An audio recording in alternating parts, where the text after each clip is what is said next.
ay pauwi na ng aking ina at sa aking kapatid. So napasya, nalibot na namin lahat. So hindi na kami magtatagal dito. Kami uuwi na.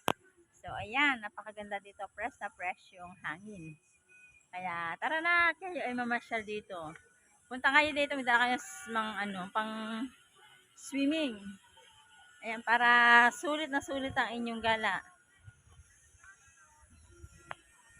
Ayan. Ang ganda, puro glass yung niya. Building niya.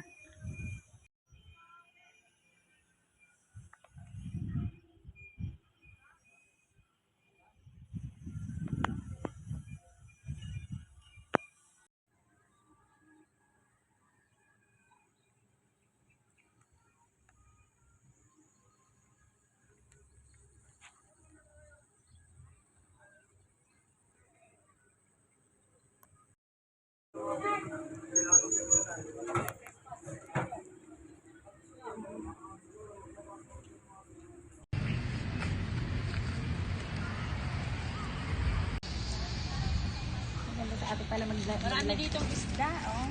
Mga tilapia. Kaya pala tayo maglagay ng gayaan dito. Tapos dami, oh. Lagyan lang natin ng tinapay. Ayan, nagsusok na. Piling na ako. Iihawin. Ayan, dami. Hindi na, laki. Hindi na mga yan, tilapia. Aking ina, kami ay pauwi na.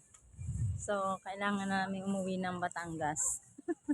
Kasi, na kami, noong Friday pa kami dito sa night. Kaya uwi muna kami. So, yan. Bye-bye mga kalalasesi. Kung gusto niyo po pumasyal dito, sige lang, pasyal kayo dito. Search nyo lang po ang Tourist Farm. Ayan. Thank you very much. Hello, kami uuwi na galing sa loob sa Tourist Farm. Dala na namin ang aming mga gamit. Dalan naman tayo panty.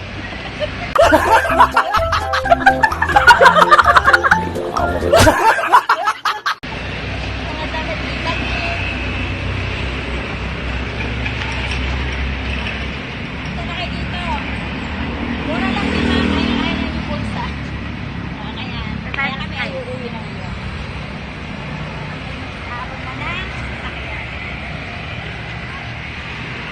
Tayo papakain.